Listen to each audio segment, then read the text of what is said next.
Hello friends, आप सभी का फिर से स्वागत करते हैं हमारे चैनल ज्योति फन व्लॉग पर। तो आप सभी देख रहे हैं जुनूनिया पागलपन भाग 38। इससे पहले इस कहानी के 37 भाग अपलोड हो चुके हैं चैनल पर। प्लीज़ आप सभी लोग वो भाग ज़रूर पढ़ लीजिएगा। तो आप सब ने अब तक पढ़ा था, रणवीर अवनी को लेकर रूम में आता है। इधर काव्या जी जो हॉल में थी, तभी जीत, जानकी और रचना सभी आपस में बात कर रहे थे कि रणवीर अवनी के साथ कितना ज़्यादा खुश है। काश हमारा वीर पहले जैसा हो जाए। तभी एकदम से सबके चेहरे पर डर के भाव आ जाते हैं और वो दोनों एक दूसरे की तरफ देखते हुए अपने अपने रूम में चले जाते हैं। तो अब देखते हैं आगे। रणवीर का रूम था। रणवीर अवनी को रूम में लेकर आता है और उसने अवनी को हाथ छोड़ा और फिर दरवाज़ा अंदर से बंद कर दिया।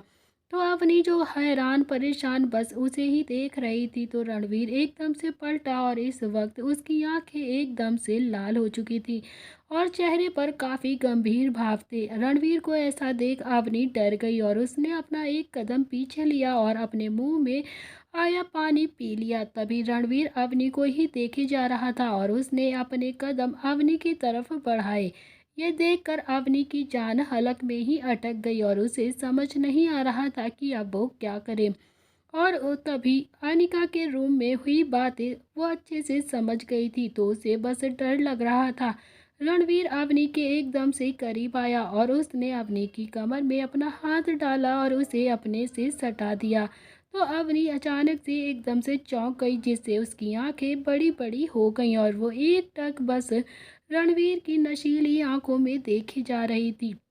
रणवीर भी बस एक टक अवनी को ही देख रहा था, उसकी नीली आंखों में खोया जा रहा था। कुछ पल ऐसे ही निहारने के बाद रणवीर ने अवनी की गर्दन में हाथ डाला और उसके लिप पर अपने लिप रख दिए और उसे लॉक कर दिया। और फिर रणवीर का एहसास पाते ही अवनी की आंखें एकदम से बंद हो गईं और उसके हाथ रणवीर के गले में चले गए। तो रणवीर अवनी को पेशेंटली किस कर रहा था और किस करते करते रणवीर ने अवनी को अपनी बाहों में उठा लिया था। वो अवनी को लेकर सीधा बेड पर आ जाता है। तो रणवीर बेड पर बैठा और उसने अवनी को अपनी गोद में बिठाते हुए उसे देख लिया और फिर करीबन 10 मिनट तक ऐसे ही किस करके रणवीर ने अवनी को छोड़ दिया। तो रणवीर ने अवनी के सिर से अपना सिर जोड़कर धीरे से लो वॉइस में कहा, जान, आपको अंदाज़ा भी नहीं है कि हमारी क्या हालत हो जाती है उस वक्त जब आप परेशान होती हैं। रणवीर की बात अवनी ने रणवीर का चेहरा अपने हाथ में लेकर कहा, आपको क्या हुआ है रणवीर? आप ऐसे बिहेव क्यों कर रहे हैं? हमें तो कुछ समझ ही नहीं आ रहा है, आखिर ये सब क्या हो रहा है। अवनी की बात सुनकर रणवीर ने अवनी के लिप पर अपनी उंगली रखी और उसने अपनी लो वॉइस में कहा, जान, प्लीज़ अभी कुछ भी मत करिए, मुझे आपको अभी फील करना है। I want to feel you. Avni को समझ नहीं आ रहा था कि रणवीर ऐसे बिहेव क्यों कर रहा है, पर अवनी को रणवीर की बात मानने के अलावा अभी कुछ भी करना सही नहीं लगा। उसने अपनी आंखें बंद की और अपने हाथ रणवीर के बालों में एकदम से ले गई और सहराने लगी। तो रणवीर ने अवनी के हाथों का टच फील किया और फिर अवनी को कसकर जकड़ लिया। तो दोनों की आंखें एकदम से बंद हो गईं और दोनों एक दूसरे की धड़कनों को अच्छे से फील कर रहे थे। रणवीर को आज काफी सुकून मिल रहा था अवनी की बाहों में आकर। आज जो उसके दिल में एक डर पैदा हुआ था वो उसे अच्छे से फील करने की कोशिश कर रहा था। उसे बहुत ही ज्यादा बुरा लग रहा था। शायद ये पहली बार था जो अवनी को कुछ होने के डर से इतना ज्यादा परेशान हो गया था रणवीर। भले ही ये एक मजाक था, पर रणवीर के लिए ये एक मजाक किसी सजा से कम नहीं था। उसका एक सबसे गहरा डर बस एक मजाक से बाहर आ चुका था।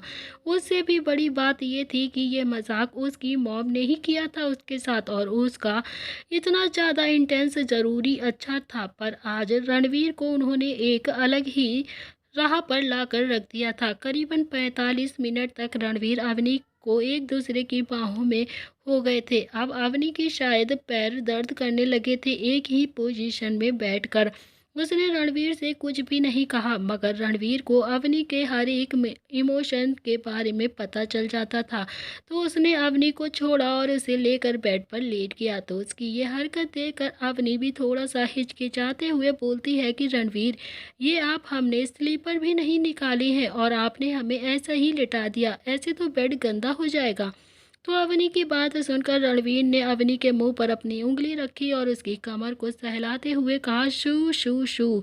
जान, आपको इसकी चिंता करने की जरूरत नहीं है, गंदा हो भी गया है तो कोई बात नहीं, आप क्यों परेशान हैं? रणवीर की बातें अवनी की धड़कनें और भी ज्यादा बढ़ा रही थी। उसका हर एक मोमेंट उसे और ही ज्यादा अलग एहसास दिला रहा था। उसके हाथों की छुअन अपनी कमर पर अवनी के अंदर एक सी रहन पैदा कर रही थी। उसे काफी ज्यादा अजीब सा बेचैन हो रहा था, जिससे वो बार बार अपनी आंखें मीच रही थी और साथ ही उसके हाथों की पकड़ कसती जा रही थी बेडशीट पर।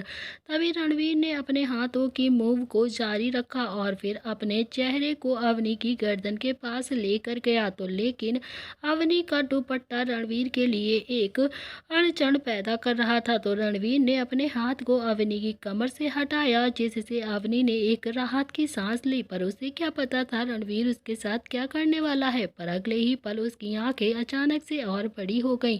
उसका दिल की धड़कन एकदम से रुक सी गई, क्योंकि रणवीर के हाथ अवनी के गले में थे, जो उसके दुपट्टे को निकाल रहे थे। अवनी एकदम से हड़बड़ा गई और उसने रणवीर के हाथ पर अपना हाथ रखते हुए अटकती हुई आवाज में कहा, रणवीर, आप ये क्या कर रहे हैं? तो रणवीर अवनी की बात का कोई जवाब नहीं देता। अवनी की बात सुनकर रणवीर ने एक कोहिनी पर अपना चेहरा रखा और उसके चेहरे को देखने लगा, जिस पर इस वक्त शर्म और घबराहट साफ दिख रही थी। उसने कुछ सेकंड तक उसे निहारा और अगले ही पल रणवीर ने अपने सख्त ओंठ अवनी के नरम ओंठों पर रख दिए। एक बार फिर से अवनी की आंखें अचानक से बंद हो गईं। ये रणवीर की तरकीब थी जो अवनी को रोकने की, जिससे वो जल्द ही पिघल जाया करती थी। तो रणवीर उसे प्यार से किस कर रहा था। शायद ये रणवीर का असर था, जो अवनी थोड़ा बहुत सीख चुकी थी कि वो किस कैसे करते हैं और कैसे उसे मना लेते हैं। तो उसने भी रणवीर के कॉलर को कसकर पकड़ा और उसका साथ देने लगी।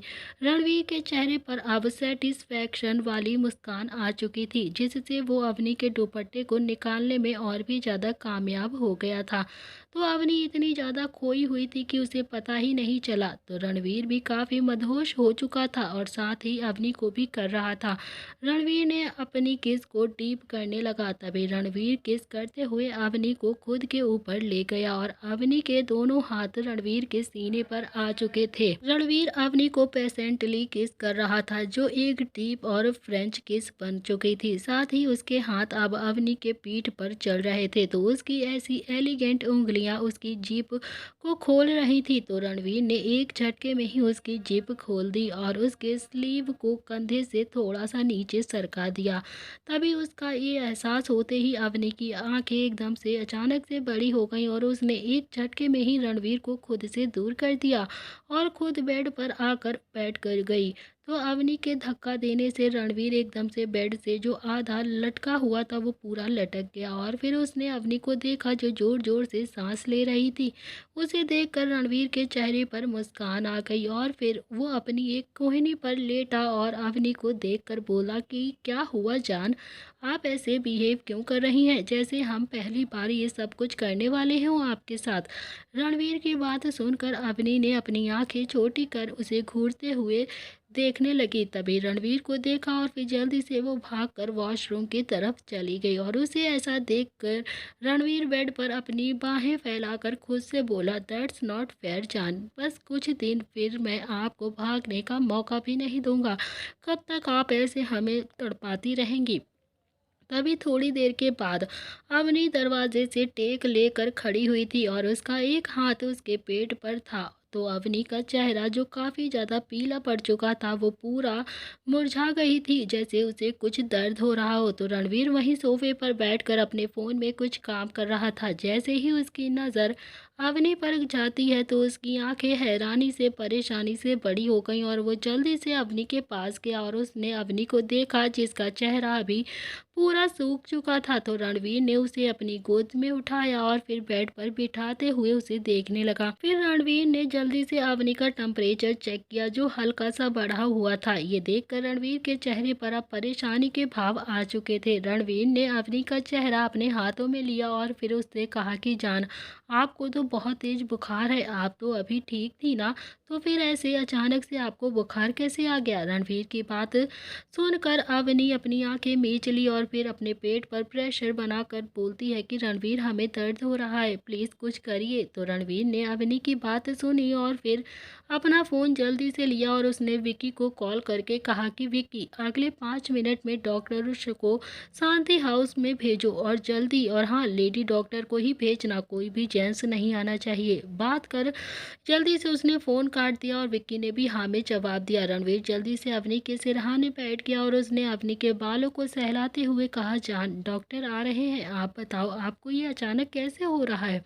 तो रणवीर की बात सुनकर अवनी ने खुद को संभाला और फिर रणवीर का हाथ पकड़कर उसे गले लगाकर धीरे से बोली, रणवीर, हमें नहीं पता पर ये हर बार होता है हमारे साथ, ऐसा पेन होता है जो हम बर्दाश्त नहीं कर पाते। कुछ वक्त तक हम बिल्कुल ठीक होते हैं पर कभी कहीं बहुत ज़्यादा दर्द करने लगता है। तो रणवीर ने अवनी की बात सुनी और उसके माथे पर किस करके उसके बाल को सहलाते हुए बोला, ओके। तभी अवनी का दर्द जो थोड़ा सा कम हो सके, पर अवनी का दर्द इस बार हद से ज़्यादा बढ़ चुका था। वो रणवीर की शर्ट को कसकर पकड़ रही थी जिसे रणवीर अच्छे से समझ रहा था कि अवनी को इस समय कितना ज़्यादा दर्द हो रहा है और वो इस दर्द को अब बर्दाश्त भी नहीं कर पा रही है।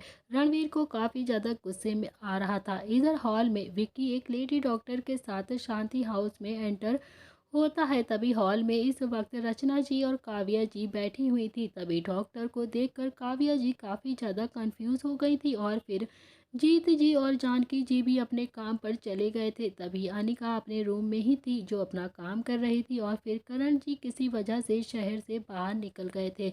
रचना जी काव्या जी को देखकर धीरे से बोलती हैं कि दीदी, ये डॉक्टर यहाँ पर क्या कर रही हैं, किसी की तबीयत खराब है क्या। तभी उसकी बात सुनकर काव्या जी विकी को रोकते हुए बोली, विकी, ये लेडी डॉक्टर यहाँ पर क्यों आई है। तभी विकी उनकी बात सुनकर जल्दी से बोलता है कि आई डोंट नो मॉम, शायद मैम की तबीयत ठीक नहीं है इसीलिए बॉस ने लेडी डॉक्टर को बुलाया है। तभी विकी की बात सुनकर काव्या जी का चेहरा एकदम से पीला पड़ गया और उन्हें अब काफ़ी ज़्यादा चिंता हो रही थी। तभी काव्या जी और रचना जी भी विकी के साथ सीधा ऊपर की तरफ जाने लगी जहां अभी रणवीर और अवनी बैठे हुए थे। इधर रणवीर का रूम था। अवनी इस वक्त बेड पर लेटी हुई थी और रणवीर ने उसके कपड़े चेंज करवा दिए थे। उसने अवनी को अपना एक वाइट कलर का शर्ट और लोवर पहनाया हुआ था। तो अवनी अभी भी दर्द में ही थी जो काफ़ी ज़्यादा महसूस करके अपनी आंखें बंद करके लेटी थी। तभी रूम का दरवाज़ा नॉक हुआ। रणवीर ने अंदर आने के लिए कहा तो विक्की डॉक्टर को लेकर अंदर आया और उनके साथ रचना जी और काव्या जी भी आ गई थी। काव्या जी ने अवनी को देख थोड़ा सा परेशान होते हुए कहा, क्या हुआ है रणवीर। तभी उन्होंने जल्दी से बेड के दूसरे साइड आकर अवनी के बालों को सहलाया और फिर पूछा, अवनी, अवनी बेटा उठो, क्या हुआ है आपको, आपको दर्द हो रहा है क्या। तभी रणवीर डॉक्टर की तरफ देखकर कड़क आवाज़ में बोला, डॉक्टर, जान को पेट में काफ़ी दर्द हो रहा है, इसे चेक करिए जल्दी से, और इसे हल्का बुखार भी है। जान थोड़ी देर पहले तक बहुत ठीक थी और उन्हें ये सब कुछ नहीं था। तो ये डॉक्टर ने रणवीर की बात सुनी और फिर डरते हुए कहा कि जी बिल्कुल, आप सब प्लीज़ बाहर जाइए, मुझे मैम को चेक करना है। तभी डॉक्टर की बात सुनकर सबने अपना सिर हाँ में हिलाया और फिर जल्दी से बाहर की तरफ जाने लगे। पर अवनी रणवीर का हाथ पकड़कर बोलती है कि मिस्टर मॉनिस्टर, आप कहीं भी मत जाओ प्लीज़, आप यहीं पर रुको, हमें काफ़ी डर लग रहा है। अपनी बात बोलते वक्त अवनी के चेहरे पर काफ़ी ज़्यादा डर महसूस हो रहा था। तो अवनी ने अपने आंखें बंद कर ली। रणवीर ने अवनी को देखा और वापस से इसके पास बैठ गया। डॉक्टर ने जल्दी से अवनी को चेक किया और उन्होंने अपनी बॉक्स में से एक शॉट निकाला और अवनी को इंजेक्ट कर दिया। तभी अवनी की आंखें जो धीरे धीरे अब बंद हो चुकी थी। रणवीर ने अवनी को देखा और उसके माथे पर एक हल्की सी किस की। तभी ये लेडी डॉक्टर वहीं पर थी जो अवनी का हमेशा से ट्रीटमेंट करती आ रही थी। तो इनको अवनी की हर कंडीशन के बारे में अब पता चल चुका था। तो रणवीर ने उसे डॉक्टर की तरफ देखा और कड़क आवाज में पूछा कि डॉक्टर, जान को क्या हुआ है? डॉक्टर ने अवनी की तरफ देखते हुए और रणवीर से कहा कि सर, वो आप मैम की कंडीशन के बारे में तो अच्छे से जानते ही हैं। मैम काफ़ी ज़्यादा वीक हैं और सेंसिटिव भी हैं। आज इनके पीरियड्स भी आ गए हैं जो पहले से काफ़ी ज़्यादा पेनफुल होते हैं। इसी वक्त हल्का सा बुखार आना कॉमन सी बात है, तो आपको परेशान होने की ज़रूरत नहीं है। पर इनके शरीर में ब्लड की काफ़ी कमी है जिस वजह से इन्हें हद से ज़्यादा तकलीफ हो रही है। पर टेंशन की अभी कोई बात नहीं है। मैंने इन्हें आराम करने के लिए एक इंजेक्शन लगा दिया है और कुछ दवाइयाँ देनी है जो मैं आपको लिख कर दे देती हूँ, आप इनको दे दीजिएगा। और उनकी बात पर रणवीर ने भी बिना किसी भाव के हाँ में जवाब दिया। और जान को होश कब तक आएगा ये पूछा। तो रणवीर की बात पर डॉक्टर बोलती हैं कि इनकी कंडीशन देखकर मैंने इन्हें हैवी डोज दिया है, तो इन्हें सुबह से पहले अब होश नहीं आएगा। पर शायद इन्हें रात को बुखार आए, तो आपको इनका ख्याल रखना होगा। और हाँ, जो दवाइयाँ मैंने लिखी हैं वो इन्हें ज़रूर दे दीजिएगा। और उनकी बात सुनकर रणवीर ने अपना सिर हाँ में हिलाया। लेडी डॉक्टर तो बाहर चली गई, पर बाहर काव्या जी, रचना जी और विक्की जो सभी खड़े उन लोगों को देख रहे थे। डॉक्टर को देखकर काव्या जी ने चिंता भरे लहजे में पूछा, अवनी कैसी है डॉक्टर? तो उनकी बात सुनकर रचना जी भी बोली कि हाँ, वो अब ठीक तो है ना डॉक्टर? और उसे क्या हुआ है? वो इतनी जल्दी कैसे बीमार हो गई? उनकी बात सुनकर लेडी डॉक्टर उन्हें बताते हुए बोलती हैं कि please, everything is all right, डरने की कोई बात नहीं है, ये नॉर्मल सी बात है। ऐसी कंडीशन में आकर ऐसा कुछ हो जाता है कभी कभी। लेडी डॉक्टर की बात सुनकर काव्या जी और रचना जी थोड़ा सा अंजमंजस में पड़कर बोलती हैं। विकी को भी अच्छे से समझ आ चुका था कि डॉक्टर आखिर क्या कहना चाह रही हैं। तभी उसी अवनी के बारे में पहले ही पता चल चुका था। उसे थोड़ी सी तसल्ली तो मिली ही थी कि उसकी छोटी बहन अब ठीक हो चुकी है। और वो मुस्कुराया और डॉक्टर को छोड़ने के लिए जाने लगा। काव्या जी और रचना जी भी अब अंदर आ चुकी थी और अंदर आकर रणवीर अभी भी अवनी के पास ही बैठा था। वो दोनों उनको देखती हैं। काव्या जी अवनी के दूसरे साइड में आकर बैठ गई और फिर रचना जी भी अवनी के पैरों के पास आकर बैठी। अवनी अभी बेहोश थी और उसके चेहरे पर आया हुआ दर्द अभी साफ नजर आ रहा था, जिससे उसका चेहरा भी पीला पीला दिख रहा था। काव्या जी ने अवनी के सिर पर प्यार से अपना हाथ फेरा और बोलती है कि वीर, सच सच बता, उसे क्या हुआ है और ऐसे उसकी तबीयत कैसे खराब हो गई? जहाँ तक मैं जानती हूँ कि तू अवनी का हिडन ट्रीटमेंट करवा रहा है, पर वो क्या है ये तूने किसी को भी अभी तक नहीं बताया है। तो मुझे जानना है कि आखिर मेरी बेटी को हुआ क्या है और उसका किस चीज़ का ट्रीटमेंट चल रहा है। काव्या जी की बात सुनकर रणवीर ने अच्छे से सुनी और फिर उनकी बातों में एक ऑर्डर साफ झलक रहा था। तो वहीं रचना जी भी परेशान लहजे में पूछती हैं कि बोल वीर, आखिर बता, हुआ क्या है हमारी बेटी को? क्या हुआ है उसे जो इतना ज़्यादा कमज़ोर है वो? उन दोनों की बात सुनकर रणवीर बेड पर उठ से खड़ा होता है और फिर अवनी को अच्छे से ब्लैंकेट से कवर करने लगा। और उसे देखकर काव्या जी और रचना जी भी थोड़ी सी खड़ी हो गई और हैरानी से उसे देख रही थी। रणवीर उन्हें बालकनी की तरफ लेकर गया तो रणवीर काव्या जी और रचना जी को सोफे पर बैठाने लगा और फिर रणवीर वहीं पर अपनी मॉम के पास आकर बैठ गया और उसने काव्या जी का हाथ अपने हाथों में लिया और बोला कि मॉम, आपको डैड ने जान के बारे में सब कुछ बताया है, पर उसकी फैमिली के बारे में अभी तक आपको कुछ भी नहीं पता है। दरअसल जान के पापा उससे बहुत ज़्यादा प्यार नहीं करते हैं और इसकी स्टेप मदर उससे बेइंतहा नफरत करती हैं, जिसके चलते वो अवनी को काफ़ी ज़्यादा टॉर्चर करती आ रही थी। और उन्होंने अवनी को इतना ज़्यादा कमज़ोर बना दिया है कि उसकी बॉडी एकदम से वीक हो चुकी है। जब जान मुझे मिली थी तब वो बहुत ही ज़्यादा वीक थी। मैंने काफ़ी कोशिश की है और उसकी ट्रीटमेंट स्टार्ट करवाई थी, पर उसके अलावा भी जान के पास्ट में ऐसा कुछ हुआ है जिस वजह से उसे पैनिक अटैक्स आते हैं, जिस वजह से वो इतनी कमज़ोर है। मैं खुद जानना चाहता हूँ कि आखिर इसके पीछे क्या वजह है, पर मैं जान को इसीलिए वक्त दे रहा हूँ कि वो खुद मुझे ये सब कुछ बताए। जान काफ़ी ज़्यादा डिस्टर्ब है, जिस वजह से उसे मूड स्विंग भी होते हैं। रणवीर की बात सुनते ही काव्या जी और रचना जी का जी भर गया और फिर उनकी आंखों से आंसू बहने लगे। तभी उन्हें यकीन नहीं हो रहा था कि इतनी मासूम सी बच्ची इतनी ज़्यादा तकलीफ में है। कोई कैसे इतना सब कुछ सह सकता था, वो भी इतनी मुश्किलों में रहकर। तभी रणवीर ने आज उनसे कुछ भी नहीं छुपाया था और उसने अवनी से जुड़ी हर एक बात उनको बता दी थी। तो उसकी बात सुनकर काव्या जी रणवीर के बालों को सहलाते हुए बोलती हैं कि वो इतनी ज़्यादा तकलीफ में है और हम कुछ भी नहीं कर सकते हैं बेटा। उनकी बात सुनकर रचना जी बोलती हैं कि दीदी, सबसे बड़ी तकलीफ तो वीर को ही हो रही होगी ना। उसकी आंखों के सामने उसकी जान को दर्द में देखना कितनी मुश्किल की बात है। रणवीर सच में बहुत कुछ झेल रहा है जो उसके लिए आसान नहीं है। तभी काव्या जी और रचना जी भी उसका ये दर्द साफ देख सकती थी। तभी काव्या जी ने रणवीर के माथे पर किस की और वो कुछ बोलना चाहती थी, पर रणवीर अपनी जगह से खड़ा हुआ और फिर काव्या जी से बोला, मॉम, आप काफ़ी ज़्यादा थक गई होंगी तो प्लीज़ आप दोनों लोग जाइए और आराम करिए।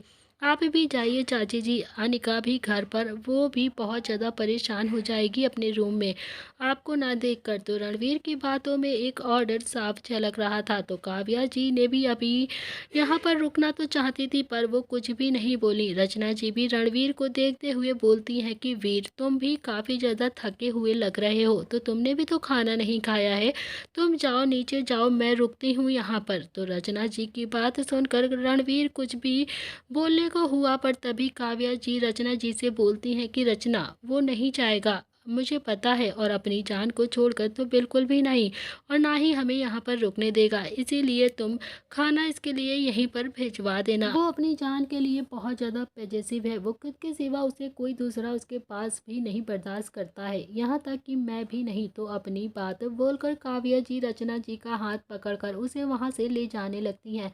तभी रणवीर पीछे से उन्हें रोककर बोलता है कि मॉम, चाची प्लीज़, जान को पता नहीं चलना चाहिए कि आपको उसके बारे में सब कुछ पता है, नहीं तो वो बहुत ज़्यादा टेंशन लेगी। नहीं तो बाकी सबको, मैं नहीं चाहता हूँ कि जान को अभी कोई भी कमज़ोर समझे, मैं उसके सामने लाचार नहीं दिखना चाहता हूँ। तो रणवीर की बात सुनकर काव्या जी मुस्कुराती हैं और उन्होंने रणवीर की तरफ देखकर प्यार से कहा कि बेटा, चिंता मत करो वीर, कोई तुम्हारी जान को कमज़ोर और लाचार नहीं समझेगा। हमारी बच्ची बहुत स्ट्रांग है, मुझे अच्छे से पता है, और हम भी किसी को कुछ नहीं बताएंगे।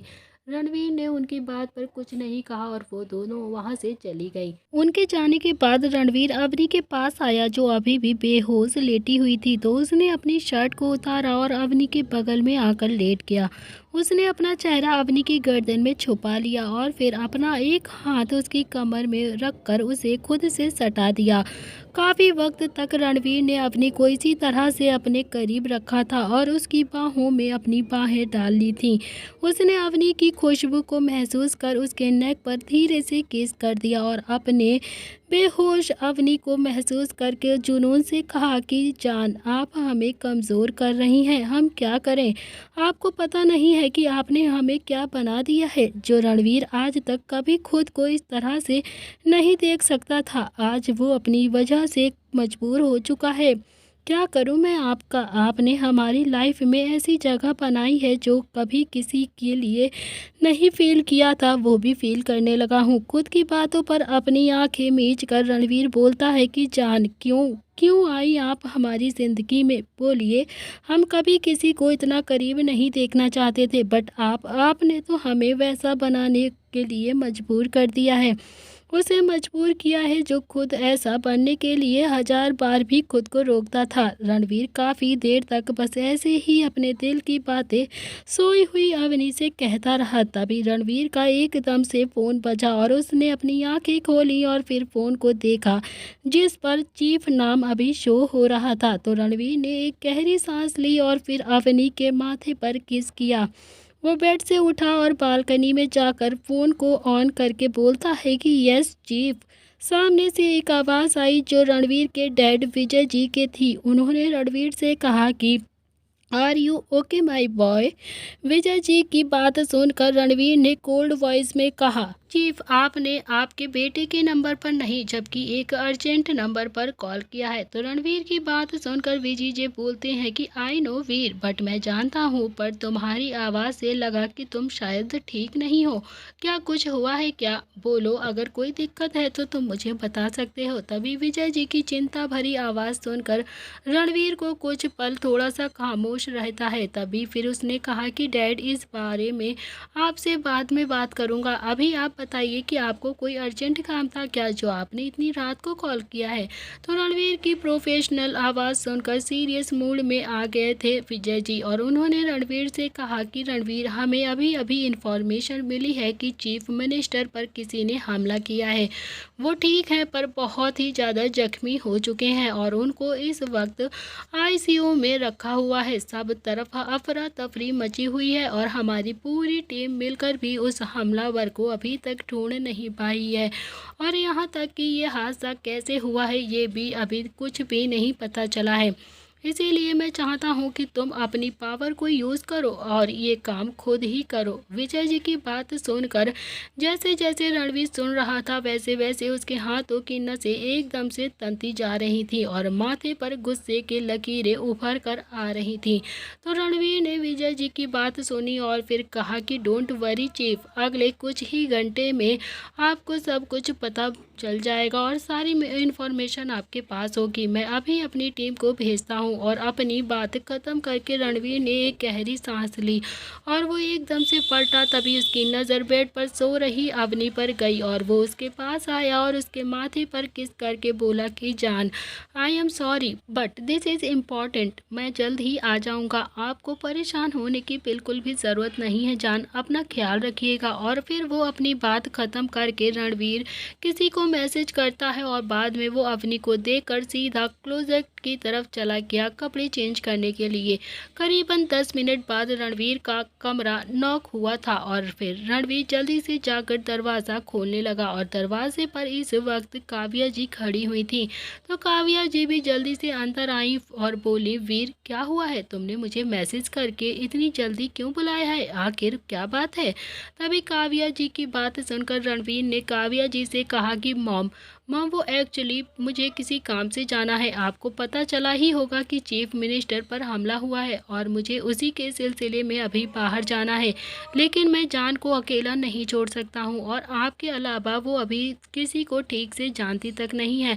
तो आप यहाँ पर रुक सकती हैं क्या जान का ख्याल रखने के लिए? तभी रणवीर की बात सुनकर काव्या जी ने भी अपनी आंखें छोटी करके थोड़ा रूड टोन में रणवीर से कहा, रणवीर मैं कोई गैर नहीं हूँ जिससे तुम परमिशन लो, अवनी बेटी है मेरी, तो मैं खुद यहाँ पर रुकना चाहती थी पर तुम्हारी वजह से नहीं रुकी थी, समझे तुम? अपनी मॉम की लिटिल डांट सुनकर रणवीर जल्दी से बोला, ओके सॉरी मॉम, आगे से ऐसा बिल्कुल नहीं करूँगा, अभी मैं चलता हूँ। जान के होश में आने के बाद आप मुझे कॉल करके ज़रूर बता दीजिएगा। रणवीर की बात पर काव्या जी ने भी जल्दी से जवाब दिया, हाँ तुम चिंता मत करो बेटा, मैं हूँ तुम्हारी जान के पास, तुम जाओ और अपना काम करो, उसकी चिंता छोड़ दो। बिल्कुल भी। अपनी मॉम से बात करके रणवीर बाहर चला गया और इस वक्त रात हो चुकी थी। सड़कों पर काफ़ी जाम लगा हुआ था और उसी जाम में रणवीर की गाड़ियां रफ्तार से चल रही थी। रणवीर एक ऐसी शख्सियत था जो कुछ भी कर सकता था और ये जान उसके लिए एक मामूली सी बात नहीं थी। तभी रणवीर अपने सीक्रेट ऑफिस पहुंचा और वहां पर उसकी पूरी टीम रेडी हो चुकी थी, जिसमें उसके काफ़ी सारे ब्लैक गार्ड्स खड़े हुए थे। तो रणवीर के अंदर एंटर होते ही सारे कमांडो अलर्ट हो गए और फिर रणवीर उनके आगे खड़ा हुआ और सब ने एक साथ उसे ग्रीट कर सलामी दी। तभी रणवीर ने अपनी गर्दन हिलाई और तभी वहां पर अमन और विक्की भी आ गए। रणवीर ने उन्हें देखा और अपनी कड़क आवाज में कहा, चीफ मिनिस्टर पर हमला हुआ है, वो ठीक है बट देश में हड़कंप मच चुका है, तुम सबको जाकर उसे कंट्रोल करना है और फिर एक बात याद रखना, किसी भी को चोट नहीं आनी चाहिए और किसी को भी कोई खतरा नहीं होना चाहिए और जो इसके पीछे है उसकी दर्द से भरी चीख मुझे अपने ब्लैक रूम में सुनाई देनी चाहिए, वो भी कल सुबह तक, सारे कमांडो ने एक साथ हाँ में अपना सिर हिलाया और वहां से जाने लगे। उनके जाने के बाद रणवीर अमन की तरफ देखा और बोला कि अमन, तुम इनके साथ जाओ और इन्हें गाइड करो। अमन ने भी जल्दी से अपना सिर हिलाया और वहां से पीछे की तरफ चला गया। तभी रणवीर और विकी इस वक्त मीटिंग रूम की तरफ जा रहे थे और उस रूम में ईरा पहले से ही मौजूद हो चुकी थी, जो लगातार सामने देख रही थी, मॉनिटर को कंट्रोल कर रही थी। तभी रणवीर वहां पर आया और फिर ईरा से पूछा, कुछ पता चला क्या?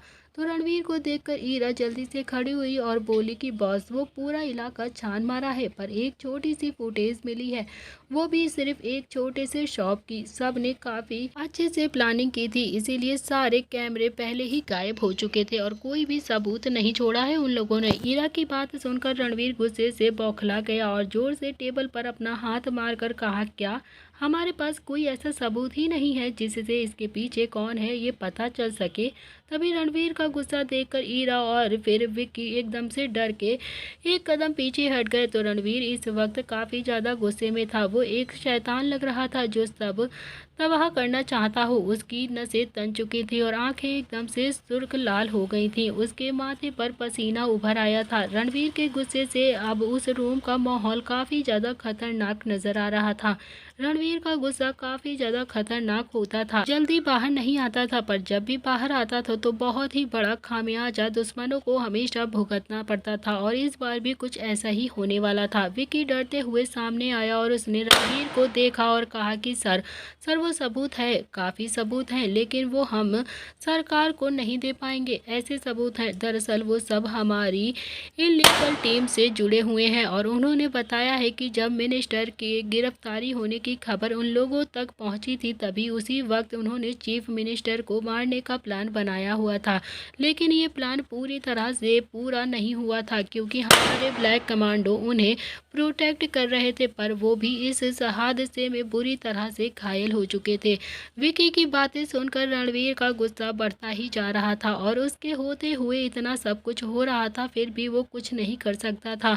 अब उसे समझ नहीं आ रहा था कि वो क्या करे। उसकी एक हद थी जो उसे लिमिट क्रॉस करने से रोक रही थी। रणवीर मुड़ा और फिर अचानक से जोर जोर से हंसने लगा और उसकी हंसी किसी दानव की तरह ही लग रही थी। ईरा और विकी उसे देखकर कंफ्यूज हो गए और फिर कोई इंसान इतना अजीब कैसे हो सकता है, वो भी इतनी सीरियस कंडीशन में। अभी वो इतना गुस्से में था और वो अब हंस रहा था। रणवीर को देखने पर वो एकदम से पागल सा नजर आ रहा था, पर उसकी हंसी उसके गुस्से में भी खतरनाक लग रही थी, जिसे देखने से सबके अंदर डर पैदा हो गया था। तो अभी रणवीर हंसते हुए सोफे पर बैठ गया और उसने अपना सिर सोफे पर टिकाया और अपने दोनों हाथ सोफे के बाजू पर उसने अपनी आंखें बंद की और सीटी बजाने लगा। करीबन 5 मिनट तक वो ऐसे ही करता रहा। विकी और ईरा काफी हैरान परेशान हो चुके थे और उसकी नज़र में अभी कोई इंसान ऐसा क्यों करेगा भला। विकी कुछ बोलना चाहता था पर वो कुछ भी बोलकर रणवीर को और भी ज्यादा गुस्सा नहीं दिलाना चाहता था। वो एकदम से चुप ही रहा और फिर ईरा भी डर से विकी के पास आकर खड़ी हो गई और वो भी अपना मुंह बिल्कुल बंद ही करती रहती है। तभी उसने विकी की स्लीव को खींचा और धीरे से विकी के कान में कहा कि विकी, ये बॉस को अचानक से क्या हुआ है, वो ऐसे बिहेव क्यों कर रहे हैं? वो ऐसे ईरा की बात सुनकर विकी ने भी एकदम से चुप रहना ही ठीक समझा और ईरा को भी चुप रहने का इशारा किया, जिसे देखकर वो भी कुछ नहीं बोली। शायद विकी को समझ आ गया था कि जरूर रणवीर के दिमाग में कुछ तो चल रहा है जो काफी ज्यादा खतरनाक साबित होगा। रणवीर ने अपनी आंखें खोलने के बाद विकी से कहा, विकी लैपटॉप लेकर आओ। तभी रणवीर की इस डिमांड से विकी की आंखें कंफ्यूजन से सिकुड़ गई, पर वो जल्द ही लैपटॉप लेकर रणवीर के पास आ गया और रणवीर के सामने रख दिया। उस लैपटॉप को देखकर रणवीर ईरा से बोला, इसे मॉनिटर सिस्टम से कनेक्ट करो। तो ईरा ने भी रणवीर की बात सुनी और जल्दी से उस लैपटॉप को मॉनिटर सिस्टम से कनेक्ट कर दिया। तो रणवीर ने उस लैपटॉप को एक नज़र देखा और फिर तिरछा मुस्कुराया और उसने एक पल भी नहीं लगाया और अब अपनी एलिगेंट उंगलियां लैपटॉप पर रख दी और उन्हें चलाने लगा। उसे ऐसा करता देख ईरा और विक्की को समझ आ गया था कि रणवीर अभी क्या करने की कोशिश कर रहा है। विक्की और ईरा दोनों ही एक दूसरे की तरफ देखकर अपने मन ही मन सोचने लगते हैं कि आखिरकार अब रणवीर बॉस क्या करने वाले हैं, जो कि सच में बहुत ज़्यादा खतरनाक होने वाला है। तो दोस्तों, क्या करने वाला है रणवीर और कौन है इन सारी चीज़ों के पीछे और क्या होगा आप इस कहानी में आगे, तो इसके लिए पढ़िए हमारे साथ जुनून या पागलपन। तो दोस्तों आप पता चलेगा नेक्स्ट पार्ट में कि इसमें क्या होने वाला है।